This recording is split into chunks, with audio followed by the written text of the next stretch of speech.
السلام عليكم ورحمة الله وبركاته. الحمد لله نستعينه ونستغفره ونعوذ بالله من شرور أنفسنا ومن سيئات أعمالنا.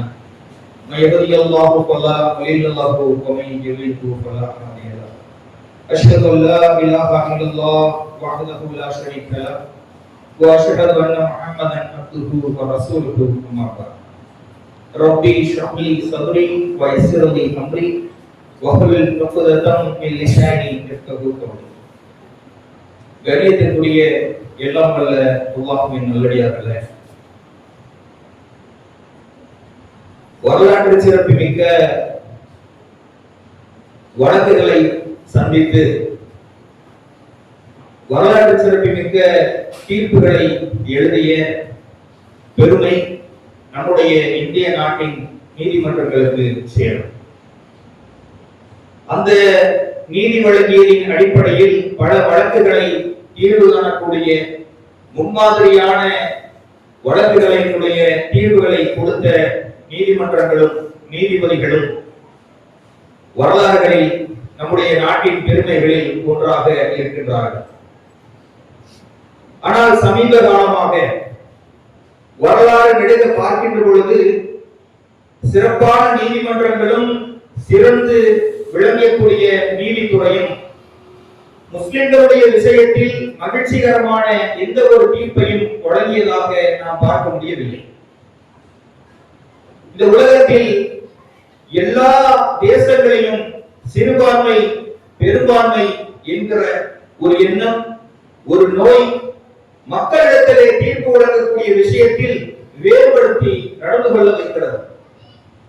இந்த சிறுபான்மை பெரும்பான்மை என்று சொல்லக்கூடிய இந்த ஏற்றத்தாழ்வு இருக்கிறது, இது உலக வரலாற்றில் மிகப்பெரிய சரித்திரங்களையும் மிகப்பெரிய அரசியல் மாற்றங்களையும் பேரரசுகளுடைய வீழ்ச்சிக்கும் காரணமாக இருக்கிறது.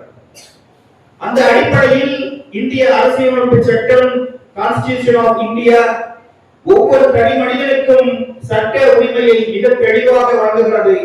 நீங்கள் இந்த நாட்டின் குடிமக்களாக இருந்தால் உங்கள் ஒவ்வொருவருடைய உரிமைகளும் உங்களுடைய சம்பந்தப்பட்ட எல்லா சுதந்திரமும் அரசியல் அமைப்பு சட்டத்தின் மூலம் பாதுகாக்கப்படும்.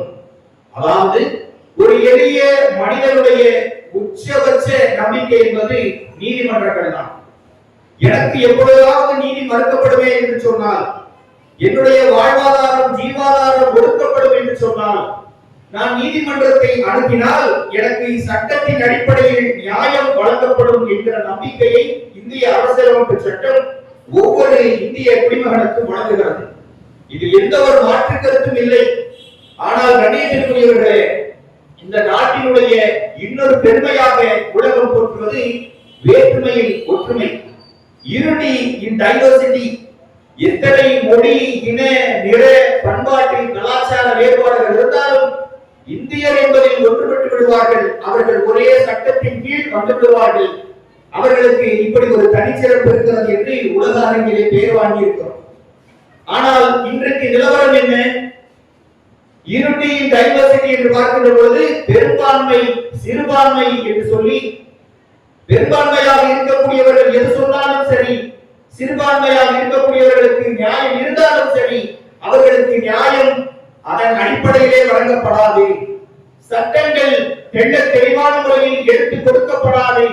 அதன் மூலமாக அவர்களுடைய பிரச்சனைக்கு எந்த வழியும் வழங்கப்படாது என்கிற நிலைக்கு தள்ளப்பட்டு விட்டார்களோ என்கிற நிலையில் சிறுபான்மை என்று சொல்லக்கூடிய வரையறுக்கக்கூடிய மக்களுடைய நிலைமை இருக்கிறது. சகோதரர்களே, நீதி வழங்கக்கூடிய விஷயத்தில் எவ்வளவோ வரலாற்று சிறப்புகளை பெற்றிருந்தாலும் அந்த நீதி குறிப்பிட்ட சாராருக்கு மறுக்கப்படுகின்ற பொழுது இந்த சமூகத்திற்கு இஸ்லாம் எப்படிப்பட்ட குறைகளையும் வழிகாட்டுதல்களையும் நீதி வழங்குவதில் வழங்கியிருக்கிறது என்பதை எடுத்துச் சொல்வது பிறருக்கு இருக்கும் முன்னுரிமையை விட ஒரு முஸ்லிமாக இருக்கக்கூடிய நமக்கு ஒரு வழி அதிகமாக இருக்கிறது. ஏனென்று சொன்னால், நீங்கள் எந்த நிலையிலும் நீங்கள் உங்களுடைய உரிமையை விட்டுத்தரவும் கூடாது.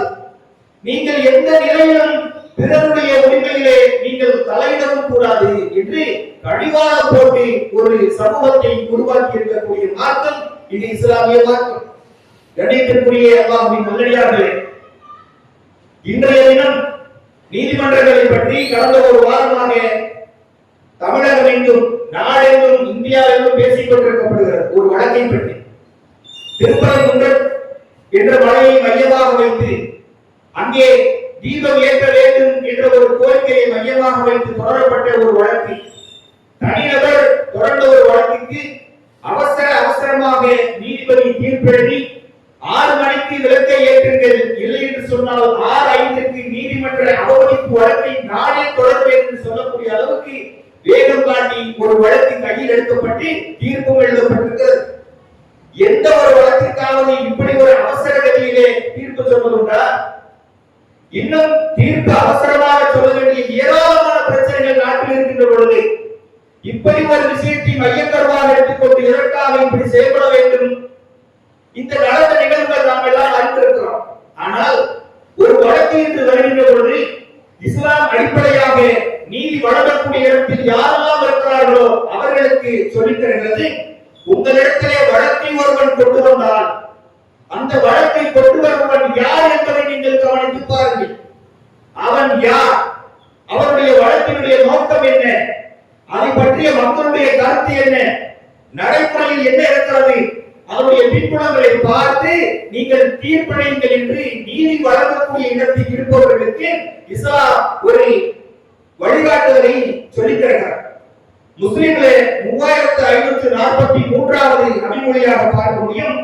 அல்லாஹ்வின் தூதர் ஸல்லல்லாஹு அலைஹி வஸல்லம் அவர்கள் சொல்கிறார்கள், நபி தாவூத் அலைஹிஸ்ஸலாம் அவர்களும் அவர்களுடைய மகனான சுலைமான் அலைஹிஸ்ஸலாம் அவர்களும் இருக்கின்ற காலத்தில் ஒரு சம்பவம் நடக்கின்றது. அதை அல்லாஹ்வின் தூதர் எடுத்து மக்களிடத்திலே சொல்கிறார்கள். 2 பெண்மணிகள் இருக்கிறார்கள், 2 பேருக்கும் ஒவ்வொரு பிள்ளைகள் இருக்கிறது. அந்த பிள்ளைகளில் ஒருவரை ஒரு நரி கடித்து தின்று எடுத்து சென்று விடுகிறது. அதில் ஒரு பெண் சொல்கிறாள், உன்னுடைய பிள்ளையைத்தான் நரி கொன்றுவிட்டது, இருப்பது என்னுடைய பிள்ளை என்கிறார். இன்னொரு பெண் சொல்கிறார், இல்லை இல்லை இது என்னுடைய பிள்ளை என்கிறார். பிரச்சனை தாவூத் அலைஹிஸ்ஸலாம் அவர்களிடத்தில் வருகிறது.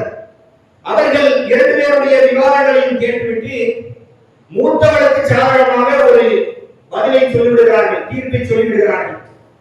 ஆனால் அதில் திருப்தி அடையாத அந்த இன்னொரு பெண், இளைய வயதுடைய பெண், சுலைமான் அலைஹிஸ்ஸலாத்து வஸலாம் அவர்களிடத்திலே செல்கிறார்.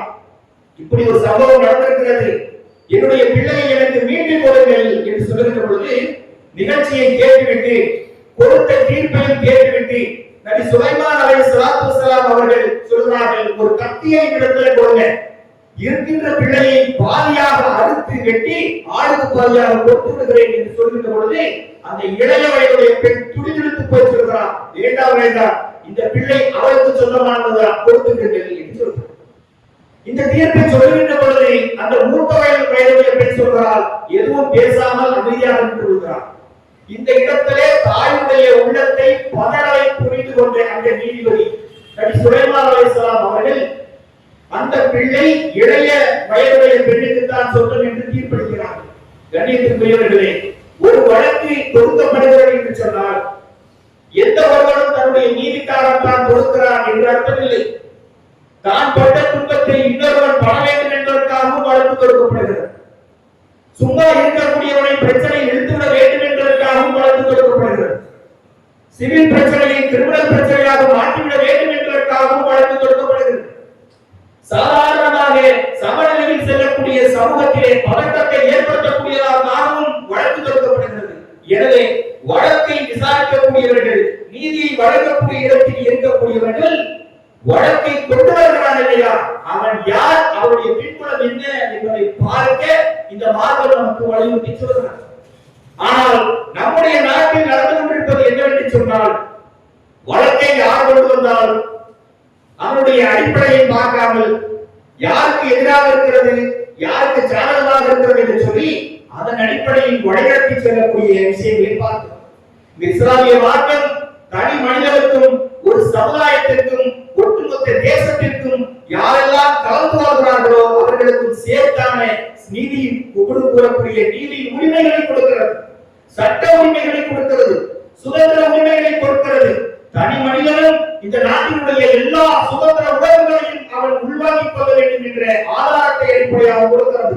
அல்லாஹ் ரப்பல் ஆலமீன் சொல்கிறார் 4வது அத்தியாயம் 135வது வசனத்தில், யா அய்யுஹல்லதீன ஆமனூ கூனூ கவ்வாமீன பில் கிஸ்தி, இறை நம்பிக்கை கொண்ட மக்களே, நீங்கள் நீதியை நிலைநாட்டுங்கள், அல்லாஹ்வின் பக்கமே நீங்கள் சார்ந்திருங்கள். நீங்கள் நீதியை நிலைநாட்டுகின்ற பொழுது பாதிக்கப்பட போவது நீங்களாக இருந்தாலும் சரி, உங்கள் குடும்பமாக இருந்தாலும் சரி, உங்கள் பெற்றோராக இருந்தாலும் சரி, உறவினர்களாக இருந்தாலும் சரி, நீதியை நீங்கள் நிலைநாட்டுங்கள். நீங்கள் யாருக்கு எதிராக சாட்சி சொல்கிறீர்களோ அவர்கள் பணக்காரர்களாக இருந்தாலும் சரி, ஏழைகளாக இருந்தாலும் சரி, அவர்களுக்கு உதவி செய்ய அல்லாஹ் போதுமானவன் என்று அல்லாஹ் ரப்பல் ஆலமீன் சொல்லி காட்டுகிறார். நீங்கள் நீதி செலுத்தக்கூடியவர்களாக இருந்தாலும் சாட்சி சொல்லக்கூடியவர்களாக இருந்தாலும் நீங்கள் கவனமாக இருக்க வேண்டும் என்று ஒரு இஸ்லாத்தை வாழ்வியலாக பின்பற்றக்கூடிய ஒவ்வொரு உலக மனிதர்களுக்கும் இந்த சட்டத்தை அல்லாஹ் சொல்லி காட்டுகிறார். அந்த வசனத்தில் சொல்கின்ற பொழுது அல்லாஹ் ரப்பல் ஆலமீன் சொல்கிறார், நீதி செலுத்துகின்ற பொழுது நீங்கள் உங்கள் சுய விருப்பங்களை பின்பற்றி விடாதீர்கள். உங்கள் உள்ளம் என்ன சொல்கிறது என்று உங்களுடைய விருப்ப வெறுப்புகளை கலந்து விடாதீர்கள் என்று அல்லாஹ் ரப்பல் ஆலமீன் சொல்கிறார். இன்னொரு வசனத்தில் அல்லாஹ் சொல்கின்ற பொழுது, இதா ஹதல்தும் பைனன் நாசி அன் ஹக்மு பில் அத்ல், மக்களிடையே தீர்ப்பளித்தால் நீங்கள் நீதியாக தீர்ப்பளிக்க வேண்டும், இதையே அல்லாஹ் உங்களுக்கு கட்டளையிடுகிறார் என்று அல்லாஹ் ரப்பல் ஆலமீன் திருமறை குர்ஆனிலே சொல்லி காட்டுகிறார். அதே நேரத்தில் இன்னல்லாஹ யுஹிப்புல் முஃஸிதீன், நீதி செலுத்துவோரையே அல்லாஹ் நேசிக்கிறான் என்று சொல்றார். நீதி செலுத்துவது என்பது ஒரு கேஸ் வந்துச்சு, அது விசாரிச்சோம், தீர்ப்பு சொல்லணும் அர்த்தமா? அந்த நீதி செலுத்துவதில் பாதிக்கப்பட்டவனுக்கு வாழ்வளிக்க வேண்டும், குற்றம் செய்தவனுக்கு பாடம் கற்பிக்க வேண்டும், அதன் மூலமாக இந்த சமூகத்திலே ஒரு திருத்தம் ஏற்பட வேண்டும் என்று இந்த மார்க்கம் நமக்கு சொல்லித்தருகிறது. கண்ணியத்திற்குரியவர்களே, நீதி செலுத்துவது என்பது இந்த மார்க்கம் தனி மனிதர்களுக்கு நீதி செலுத்துகிறது. எந்த அளவுக்கு தெரியுமா? அல்லாஹ் ரப்பல் ஆலமீன் சொல்றான், இந்த மார்க்கத்தை உங்களுக்காக பொருத்திக் கொண்டேன் என்று அல்லாஹ் திருமறையிலே சொல்றானா இல்லையா? சொல்லிவிட்டு அல்லாஹ் அதை உங்களுக்கு கட்டாயப்படுத்தவில்லை என்று சொல்றான். It is your own choice. நீங்கள் பின்பற்றிக் கொள்ளலாம் அல்லது உங்களுடைய பாதையிலோ அதை தேர்ந்தெடுத்துக் கொள்ளலாம். மத சுதந்திரத்தை ஒவ்வொரு மனிதருக்கும் கட்டாயப்படுத்தி அதை உறுதிப்படுத்துவது இஸ்லாத்தை தவிர உலகத்தில் எந்த கோட்பாடும் கிடையாது. இஸ்லாத்தை பின்பற்றக்கூடிய ஆணோ பெண்ணோ நீங்கள் இந்த மார்க்கத்திலே இருக்க வேண்டும் என்ற கட்டாயம் கிடையாது. அல்லாஹ் ரப்பல் ஆலமீன் சொல்கிறான், எந்த அளவுக்கு உரிமை கொடுக்கிறான் பாருங்க. 2வது அத்தியாயம் 256வது வசனத்திலே பார்க்க முடியும், லா யக்ராஹு ஃபித்தீன், இந்த மார்க்கத்தில் உங்களுக்கு எந்த நிர்பந்தமும் கிடையாது, எந்த நிர்பந்தமும் கிடையாது. நல்லதும் கெட்டதும் பிரித்து அறிவிக்கப்பட்டு விட்டது. நீங்கள் சைத்தானுக்கு இடமளிக்காமல் அல்லாஹ்வை சார்ந்து வாழ்ந்தீர்கள் என்று சொன்னால் இறைவனின் கயிற்றை இறுக்கமாக பற்றி பிடித்துக் கொண்டீர்கள் என்று அல்லாஹ் சொல்றான். இந்த அளவுக்கு நீதிவான். இஸ்லாத்தில் இருக்கக்கூடியவர்களுக்கு கூட கட்டாயம் இல்லை. உன் உள்ளம் வேண்டாம் என்றதா போ, மறுமையை சந்திக்கணும், அது வேற விஷயம். உலகத்தில் உனக்கு கட்டாயம் இல்லை. அந்த அளவுக்கு இந்த மார்க்கம் சுதந்திரமாக ஒவ்வொரு மனிதனுடைய உரிமையையும் பாதுகாக்கிறது. இந்த வசனம் இறங்குகின்ற பொழுது அதனுடைய பின்புலத்தை பார்த்தா நமக்கு தெரியும். அபூ தாவூத் இந்த செய்தி பதிவிடப்படுகிறது. அந்த காலத்தில் ஒரு வழக்கம் இருந்தது.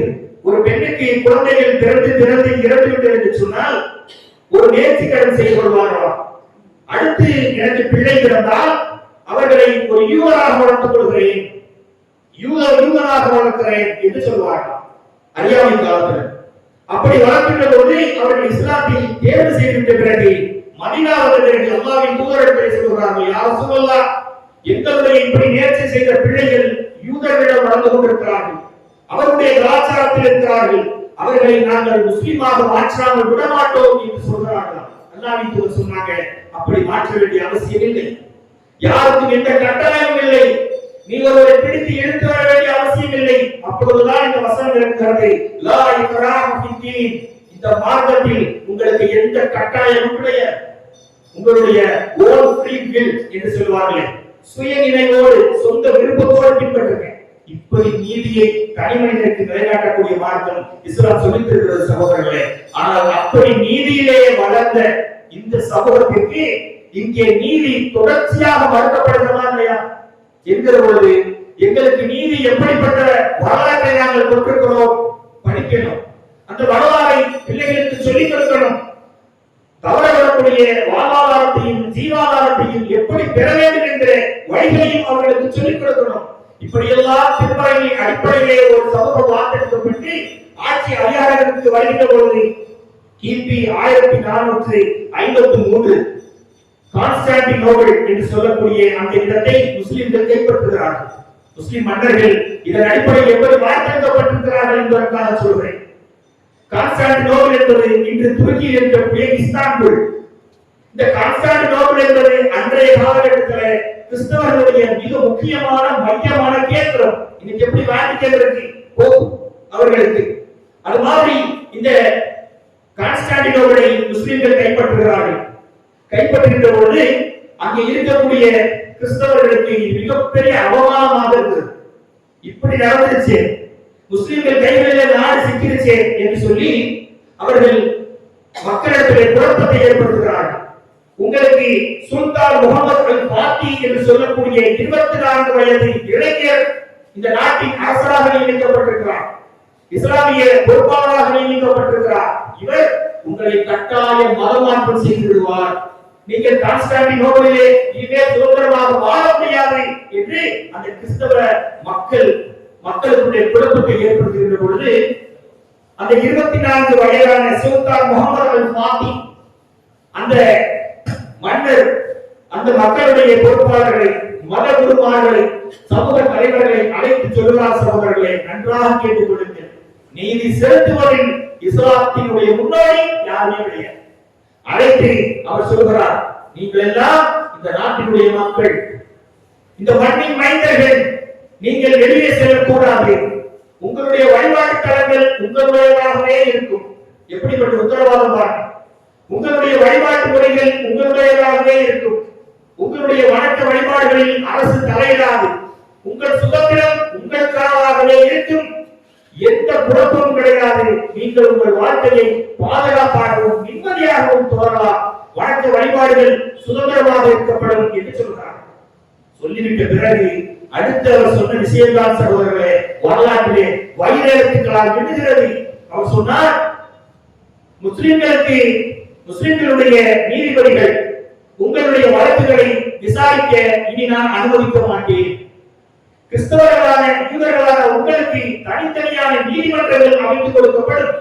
அதில் உங்களுடைய மத வழக்கப்படி, உங்களுடைய வேதனுடைய வழக்கப்படி தீர்ப்பளிக்கக்கூடிய நீதிபதிகள் நியமிக்கப்படுவார்கள். உங்களுடைய சொந்த விவகாரங்களை முஸ்லிம் நீதிபதிகளிடம் கொண்டு வர வேண்டிய அவசியம் இல்லை. அதற்கு அரசே நீதிமன்றத்தை கட்டித்தரும், அரசே அவர்களுக்கு சம்பளத்தை தரும், உங்களுடைய உரிமைகள் பாதுகாக்கப்படும் என்று சொன்னால் அந்த 24 வயது அந்த அரசர் சுல்தான் முகமது அல் பாத்தி எப்படிப்பட்ட ஒரு தெளிவில் இருந்திருக்கிறார். இந்த இப்படிப்பட்ட ஆட்சியாளர்களை, நீதி செலுத்தக்கூடிய ஆட்சியாளர்களை உருவாக்கியது இஸ்லாம். சகோதரர்களே, இந்த செய்தி இஸ்லாமிக் ஜூரிஸ்பிரூடன்ஸ் என்று சொல்லக்கூடிய ஆங்கில புத்தகத்திலே வீர் மந்திர் என்று சொல்லக்கூடிய ஒரு இஸ்லாமிய அல்லாதவரால் எழுதப்பட்டது. யார் அந்த வீர் மந்திர் என்று சொன்னால் முன்னாள் சர்வதேச நீதிமன்றத்தினுடைய துணைத் தலைவர். முஸ்லிம்களுக்கு சாட்சி சொல்லவில்லை. சர்வதேச நீதிமன்றத்தினுடைய துணைத் தலைவராக இருந்தவர் நீதித்துறையை பற்றி பேசுகின்ற பொழுது வரலாற்றை பதிவு செய்கிறார்கள். சகோதரர்களே, இப்படி நீதி செலுத்துவதை திருமறை குர்ஆன் எடுத்த பாடம் உலக மக்களுக்கெல்லாம் நீதி செலுத்தக்கூடிய வகையிலே இருந்திருக்கிறது. எந்த ஒரு அரசரும் நான் உங்களுடைய நாட்டை ஜெயித்து விட்டேன், இனி நீங்கள் சிறுபான்மை என்று எந்த ஒரு இஸ்லாமிய அரசரும் சொன்னதாக வரலாற்றில் இல்லை. மாறாக அல்லாஹ்வின் தூதர் என்ன செய்தார்களோ அதே போன்று அந்த மக்களுக்கும் உங்களுடைய உரிமை பாதுகாக்கப்படும் என்று சொன்னார்.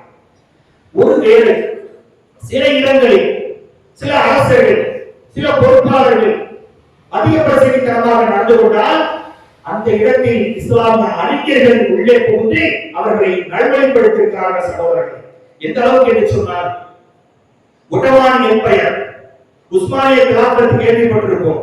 அந்த கிலாபத்திலே சலீம் அல் அவ்வல் என்று சொல்லக்கூடிய ஒரு மன்னர், முதலாம் சலீம் என்று சொல்வார்கள். சலீம் என்ற பெயரிலே பல ஆட்சியாளர்கள் இருக்கின்ற பொழுது முதலாம், இரண்டாம், மூன்றாம் என்று சொல்வார்கள். சலீம் அல் அவ்வல் என்று சொல்லக்கூடிய ஆட்சியாளர். அவருக்கு கீழே கிறிஸ்தவர்களும் யூதர்களும் ஆர்மீனியர்களும் நல்லபடியாக வாழ்ந்துட்டு இருந்தாங்க. எல்லா பாதுகாப்பும் மத சுதந்திரங்களும் கொடுக்கப்பட்டிருந்தது. ஆனால் என்னதான் நல்லா பார்த்துக்கிட்டு இருந்தாலும் பிற மதத்தவருக்கு அந்த ஆட்சியாளரை குறை சொல்வது ஒரு வழக்கம் தானே. அந்த வழக்கத்தின் அடிப்படையில அந்த மக்கள் அந்த மன்னருக்கு எதிராக பேசுகிறார்கள் சலீம் அல் அவ்வலை பற்றி. இந்த விஷயம் அவருக்கு கொண்டு வரப்பட்ட பொழுது கோபப்பட்டு என்ன முடிவு எடுக்கிறார் சொன்னா, ஒரு குறிப்பிட்ட நாளை அவர் பிக்ஸ் பண்ணி, இந்த நாளுக்குள்ள இந்த காலத்திற்குள்ள நீங்கள் எல்லாம் முஸ்லிம்களாக மதமாறி இருக்க வேண்டும், இஸ்லாத்தை தழுவி இருக்க வேண்டும், இல்லை என்று சொன்னால் நீங்கள் நாடு கடத்தப்படுவீர்கள் என்று சொன்னார். கோபம் வந்துருச்சு. இதை கேட்டுக்கொண்டிருந்த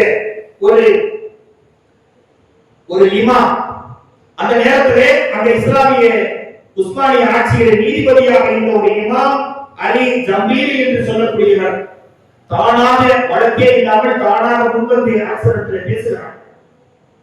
இந்த மாதிரி இப்படி நீங்க சொல்றீங்களே உண்மையா என்று கேட்டபொழுது அவர் சொன்னார், ஆமா உண்மைதான், ஆட்சிக்கு எதிராக சிலர் பேசுகிறார்கள். அப்போ சொல்லியிருந்தபோது இமாம் அவர்கள் சொல்கிறார்கள், மன்னன் தவறு செய்கின்ற பொழுதும் முஸ்லிம்கள் விட்டது கிடையாது சகோதரர்களே, வரலாறுகளை திரும்ப திரும்ப படிக்க வேண்டும். சொல்லுகிறார்கள், நீங்கள் செய்வதை மார்க்கத்துக்கு முரணாக இல்லையா? அல்லாஹ்வின் தூதர் இப்படி யாரையுமே கட்டுப்படுத்தவில்லையே, கட்டாயப்படுத்தவில்லையே என்று சொல்லுகிறார். சொல்லுகின்ற பொழுது அவர் சொல்லுகிறார், இப்படி விட்டுக் கொண்டிருந்தால் ஆட்சி பறிபோய்விடும்.